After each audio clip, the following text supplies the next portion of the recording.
Hi friends, అందరికీ నమస్తే. Drivers social media ఈ దృశ్యాన్ని మిత్రులారా పూర్తిగా గమనించండి. ఆయన హెల్పర్ కాదు, లారీ డ్రైవర్.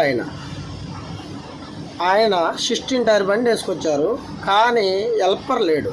అతననే కాదు, ఏ డ్రైవర్కి కూడా హెల్పర్ లేడు. అంటే డ్రైవర్లు చూడండి అసలు పరిస్థితి ఎలా ఉందో. 6 టైర్లు బండి ఉండేటప్పుడు బండికి హెల్పర్ ఉన్నాడు, చక్కగా డ్రైవర్లు.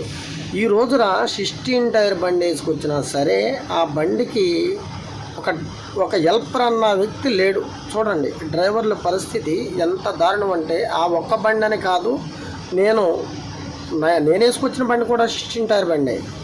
కానీ పరిస్థితి చూడండి ఎంత దారుణంగా ఉందో. లారీ డ్రైవర్స్ అంటే అసలు చాలా ఇబ్బంది అండి. అది చెప్పడానికి కూడా వీల్లేదు, చెప్పుకున్నా కూడా చాలా దరిద్రం. అది టయానికి తిండి ఉండదు, టయానికి నిద్ర ఉండదు, కనీసం మనం వండుకున్నది తింటాము అన్న గ్యారంటీ కూడా ఉండదు, టయానికి స్నానం ఉండదు. చాలా లారీ డ్రైవర్ అంటే నిజంగా మరి ఇంటి దగ్గర ఉన్న 4 రోజులు ఎలా ఉంటారో తెలియదు. కానీ పాపం బయటికి వచ్చినప్పుడు నేను నరకం చూస్తున్నానండి. ఆల్రెడీ నా పరిస్థితి కూడా సేమ్ అంతే.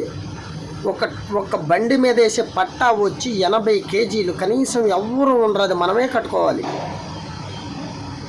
ఒక బండి మీద వేసే పట్టా వచ్చి 80 కేజీలు, దాని వెయిట్ మనమే లేపుకోవాలి, మనమే కట్టుకోవాలి, మనమే మడతేసుకోవాలి.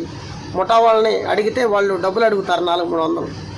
ఆ 400-300 వీటి ఎందుకని డ్రైవరే చేసుకుంటాడు. అవన్నీ అస్సలు మామూలు బాధలు కాదులే. అంత పరిస్థితి, డ్రైవర్ పరిస్థితి అంత స్థితిగా ఉంది. ప్రతి ఒక్కరూ కూడా గమనించండి, డ్రైవర్ని గౌరవించండి. ప్రభుత్వాలకు కూడా మేము కోరేది ఇదే, మాకు ఏదో ఒక ఉపాధి